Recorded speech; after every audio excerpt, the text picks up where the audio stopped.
taken aback, as in the administration is taken aback by the margin of the 2020 presidential election victory.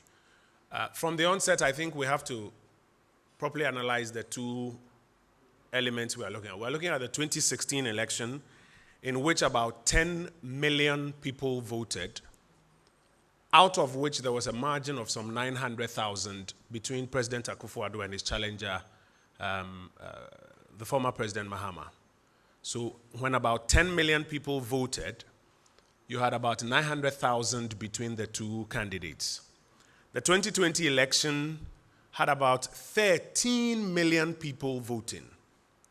That's a very different basket, out of which you still have a little over 500,000 people out of this new cohort retaining confidence in President Akufo-Addo. And that for us represents a significant margin out of this new cohort.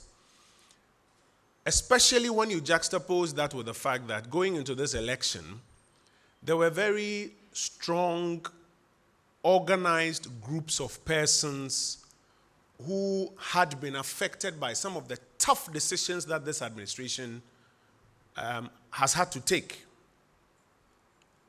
announcing boldly that they were going to organize coalitions to vote against this administration. I'm sure you all recall. I'll give you a few examples.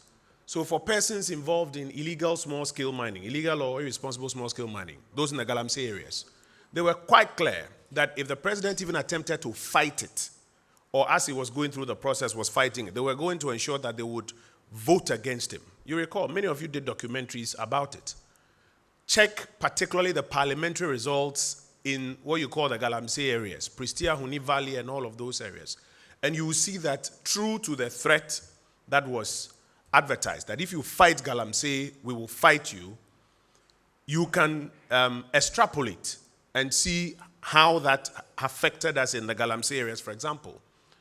Take, let's say, the financial sector resolution, and particularly those in asset management companies who boldly announced and called on their members, hundreds of thousands of them, to vote against the administration to compel the election into a second round, so that government will be forced to pay them 100%. You recall government put out a payment program, banks, non-banking financial institutions, and then now go to asset managers, said about 50,000 per head or so. And their call was that pay all now, else we'll vote against you. Now, if you're a government, you have a choice. Do you break the bank because you want to win an election? Or do you maintain fiscal responsibility, looking at all your numbers? And you can check the numbers of persons. I mean, the banks alone were about 4.6 million customers. Check the various categories. So if you have such a strong cohort saying that if you don't pay all the money, if you don't break the bank for us now, we'll vote against you, you can begin to look at its potential impact on margins.